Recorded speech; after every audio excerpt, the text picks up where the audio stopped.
राहुल गांधी जी के लिए पूरा पार्टी ही चल रहा है, जैसे भी करके इनको प्रधानमंत्री बनना है, चाहे लीगल चाहे अनलीगल। अरे भैया, नरेंद्र मोदी साहब यूं ही प्रधानमंत्री नहीं बन गए हैं, 40 साल तपस्या किए हैं। ये जो कांग्रेस, ये भी हमें कहीं का नहीं छोड़ा, 25 वकील की फौज खड़ा कर दिया। श्री राम प्रभु का मंदिर किसी कीमत पर नहीं बनना चाहिए। उनका बुद्धि कितना है, क्या बोलते हैं, क्या उसका अर्थ निकलेगा उनको कुछ भी नहीं पता। आंख मारते हैं, चुम्मा चाटी लेते हैं, आटा को लीटर के हिसाब से तोलते हैं, और उसके बाद कहते हैं कि जो मंदिर जाता है ना, वही लड़की छेड़ता है। यहाँ का हिंदू और हिंदुत्ववादियों को कान पकड़ देश से बाहर फेंक देंगे। ये सब क्या है उनका? अरे भैया, तुम क्या फेंकोगे? तुमको 2024 में यहाँ का सत्य सनातन धर्म को मानने वाला लोग जो है ना, वो तुमको कान पकड़ कर देश से बाहर फेंक देंगे। तो ये मोदी की सरकार को ये वोट क्या चीज है? अगर हमारे पास 1000 वोट होता ना, तो हम 1000 वोट देते नरेंद्र मोदी साहब को। नमस्कार, मैं कशिश और स्वागत है आपका लिटिंग भारत में। देखा जाए यहाँ पर राम मंदिर का उद्घाटन हो चुका है, दिवाली देश भर में मनाई गई है, और दूसरी तरफ देखा जाए तो राहुल गांधी की न्याय यात्रा लगातार चल रही है। अब राहुल गांधी यहाँ पर तमाम तरीके के इल्ज़ाम लगा रहे हैं कि बीजेपी उन्हें रोकने की कोशिश कर रही है। असम में सारी तस्वीरें सामने, तो इसी पर बात करेंगे कि आखिरकार इस बात में कितनी हकीकत है। तो सर बताइए, यहाँ पर क्या लगता है कि राहुल गांधी इल्ज़ाम बीजेपी पर लगा रहे हैं कि रोकने की कोशिश की जा रही है उन्हें? देखिए, ऐसा कुछ बात नहीं है, वो जहाँ मर्जी जाएं घूमें, कोई दिक्कत नहीं है, लेकिन सिस्टम और नियम और धर्म और कानून को माने साथ में रख करके करना पड़ेगा ना। वो कानून को तोड़ेंगे, जो वहाँ आसाम में क्या क्या कानून है, क्या प्रोटोकॉल है, उसको नहीं नज़रअंदाज करेंगे, वहाँ जाके दादागिरी करेंगे। वो सोचेंगे, वो तो सोचते हैं कि देखिए, कोई बहुत बड़ा पैसा वाला होता है ना, तो अपना बाल बच्चों के लिए रेलगाड़ी चला देता है, और इनके लिए तो एक जो अपना जो है ना, राहुल गांधी जी के लिए पूरा पार्टी ही चल रहा है, जैसे भी करके इनको प्रधानमंत्री बनना है, चाहे लीगल चाहे अनलीगल।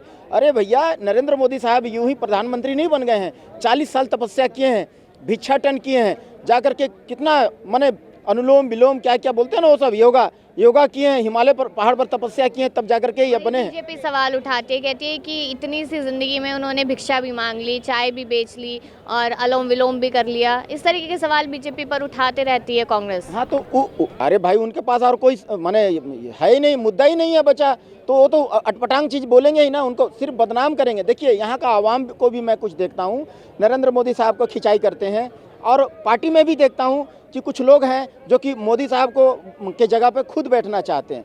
अरे बीजेपी में? हाँ, नहीं, बीजेपी में नहीं, कुछ दूसरे माने CPIM ये हो गया, और भी कई है, बोलता कि मेरे को भी प्रधानमंत्री बनना है। तो उनके लिए तपस्या करना पड़ेगा भाई।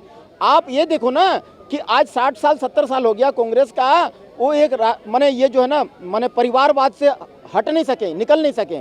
जब भी उनको प्रधान जो बनता है, उनका जो प्रेसिडेंट बनता है, तो जो है ना, उन्हीं का परिवार बनता है। चाहे सोनिया गांधी, इलेक्शन करा लो, जो करा लो, सोनिया गांधी बने, नहीं तो राहुल गांधी, नहीं तो प्रियंका गांधी, इन्हीं मने घूम घूम करके वही आ जाते हैं। तो यहाँ जो है ना, यहाँ ऐसा परिवारवाद नहीं चलता है भारतीय जनता पार्टी में। उनका देखिए ना, जो अच्छा काम करेगा वो देखिए, इतना तपस्या किए इतना वर्षों तक, आज जो है ना, बोलते हैं कि राम मंदिर कोई नया नहीं बन रहा है। ये देश को पहले जान ले देशवासी, राम मंदिर जो है ना, हजारों वर्ष पहले पुराना, श्री राम प्रभु का पुत्र थे लव और कुश, उनके द्वारा ना कसौटी पत्थर से बनाया गया था। विदेशी लुटेरे आए, उसको तोड़ ताड़ के सत्यानाश कर दिए थे, और वो मंदिर को पुनः रिपेयरिंग करके देने का काम, जो यहाँ का लोग जो है ना, बिना राम का मर चुके थे, उनका शरीर जो है मुर्दा हो चुका था, उनको जीवित करने का काम, हमारा जो आत्मा है ना, श्री राम प्रभु को ला करके हमारा हृदय में फिट कर दिए हमारा आत्मा को, तो हम अभी जिंदा हो गए, हम अभी राममय हो गए। राम राज्य आ गया है, मान ले। मैं बता रहा हूँ ना, सारा देश जो है ना राममय हो गया है। आज जो है ना, नरेंद्र मोदी साहब आए हैं ना, इस धरती को बचाने के लिए आए हैं। देखिए, ये गोस्वामी तुलसीदास जी रामायण में कहे हैं, विप्र धेनु सुर संत हित लीन मनुज अवतार, निज इच्छा निर्मित तन माया गुण गोपार। जो है ना, माने कई वर्षों का तपस्या के बाद जो है ना, जब जुल्म बढ़ती है इस धरती पर, तो ब्राह्मणों की रक्षा के लिए, गौ माता की रक्षा के लिए भगवान जो है ना, भिन्न भिन्न शरीर धारण करके इस धरती पर आते हैं और उनको बचाते हैं। तो ये जो है ना, भगवान का ही अवतार है योगी जी और मोदी जी। मोदी जी है जो श्री राम प्रभु का अवतार है, और हनुमान जी का अवतार है योगी जी। इस धरती को रक्षा करने के लिए, धर्म को रक्षा करने के लिए, सत्य सनातन धर्म को रक्षा करने के लिए इस धरती पर आए हैं, और वो करके दिखा दिए, राम मंदिर बना के दिखा दिए। राम मंदिर आज 1070 साल से ये पेच फंसा रहे थे। पहले तो मुगल सम्राट लोग आया, तोड़ दिया, और उसके बाद 200 साल अंग्रेज आए, 800 साल राज किए, सत्यानाश किए, हमारे धरोहर को लूटे, संस्कार को लूटे, हमारे मंदिरों को तोड़े, विरासत को तोड़े।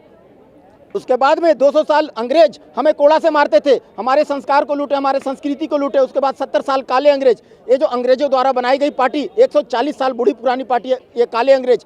ये जो कांग्रेस, ये भी हमें कहीं का नहीं छोड़ा, 25 वकील की फौज खड़ा कर दिया। श्री राम प्रभु का मंदिर किसी कीमत पर नहीं बनना चाहिए, तो उनको हम कौन हिसाब से माने, हम कौन हिसाब से उनको वोट, उनको कौन हिसाब से देंगे? राम जो हमारा अस्तित्व है, हमारे आदर्श है, हमारे भारत देश का आत्मा है, उनको वापस यहाँ हमारे मरे हुए, हमारा हृदय जो हम एक्चुअली मर चुके थे, श्री राम प्रभु को जिंदा ला करके हमको जिंदा किए मोदी की सरकार। यहाँ हमारा शरीर में श्री राम प्रभु को फिट कर दिए, जिससे हम जिंदा हो गए। अभी राममय हो गया, सारा देश भगवामय हो गया। यही तो सवाल मैं कर रही हूँ, तभी तो राहुल गांधी कह रहे हैं अगर राम राज्य आ गया तो हमारे साथ मारपीट क्यों की जा रही है? नहीं, वो गलत बात बोल रहे हैं उसके साथ।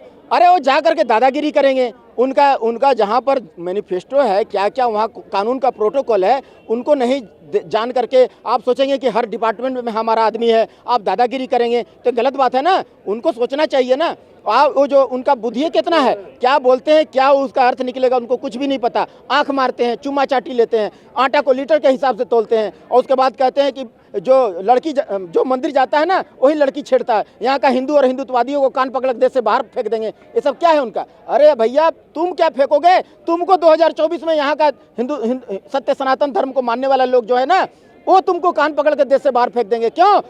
तुम्हारा स्टेज पर, कांग्रेस के स्टेज पर कभी भी कोई जय श्री राम नहीं कहता, आप कभी भी नहीं सुने होंगे। लेकिन और उनकी टीम में आए दिन ना पाकिस्तान जिंदाबाद के नारे लगते रहे हैं, ये कांग्रेस की टीम में। लेकिन भारतीय जनता पार्टी का स्टेज पर जो है ना, हमेशा जय श्री राम का नारा लगता है।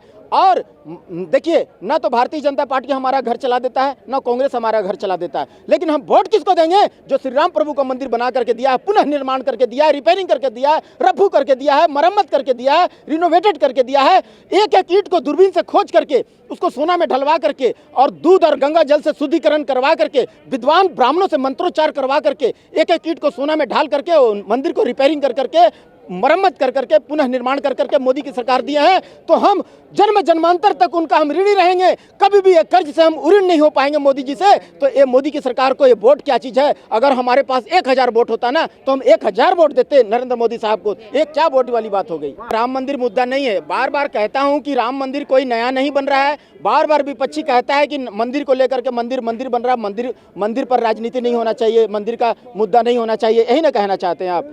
मंदिर मुद्दा नहीं है। बार बार मैं देशवासियों को कहता हूं कि मंदिर कहीं नहीं बन रहा है मेरे भाई, नया मंदिर कहीं नहीं बन रहा है। ये हजारों वर्ष पुराना मंदिर था। श्री राम प्रभु का पुत्र जो थे लव और कुश, उनके द्वारा कसौटी पत्थर से बनाया गया था अयोध्या धाम में, उसको रिपेयरिंग कर करके दिया जा रहा है मोदी की सरकार में। आज देखिए, मोदी की सरकार को हम इसलिए पसंद करते हैं, खेल खेल में 370 हटा दिए। खेल खेल में कहाँ वो बोलते थे कि अगर 370 को छुआ तो यहाँ लाश को है ना कोई कंधा देने वाला नहीं रहेगा, खून की नदियां बह जाएगा। आज योगी जी कह दिए कि आज जो है ना एक मच्छर भी नहीं मरेगा। आज मच्छर भी नहीं मरा, 370 खेल खेल में हटा दिए। आज योगी जी कहते हैं वहां गुंडाराज माफियागिरी चलती थी, राम का नाम जय श्री राम बोलने से तड़ गोलियां चलती थी उत्तर प्रदेश में। आज योगी जी कहते हैं यहाँ लड़की छेड़ो, अगले चौक में तेरे को यमराज से दर्शन करा दिया जाएगा। तो ये है मोदी की सरकार, ये योगी मॉडल। तो योगी जी को हम इसलिए पसंद करते हैं, मोदी जी को इसलिए पसंद करते हैं, फास्ट एक्शन लेते हैं, तुरंत कार्रवाई होती है योगी जी की सरकार में। तो ये जो है ना 370 खेल खेल में हटा दिए। आज जो है ना 300 कश्मीर में पत्थरबाजी होती थी, 500 रुपया दिहाड़ी दे करके वहाँ का नवयुवकों को, नौजवान को जो है ना पत्थर पकड़ाने का काम किया था कांग्रेस सरकार। कांग्रेस आज जो 70 साल से वहाँ पत्थरबाजी होती थी कश्मीर में, हमारे भारतीय फौजियों का गर्दन काट के पाकिस्तान ले जाता था। हमारे भारतीय फौजियों के ऊपर में वहाँ का युवा जो आवाम जो है ना पत्थर मार के सिर फोड़ देता था। AK-47 रहते हुए भी बंदूक नहीं चलाने का ऑर्डर था। अगर गोली चलाओगे उन पर, पत्थरबाजों पर, तुम्हारे ऊपर FIR हो जाएगा। आज मोदी की सरकार आई है तो उनका हाथ खोल दिया है। आज हाथ खोल दिया, उसके बाद में अगर कोई उलझुल काम करता है, कोई आतंकवादी है तो वहीं ठोक दो। तो ये है मोदी की सरकार।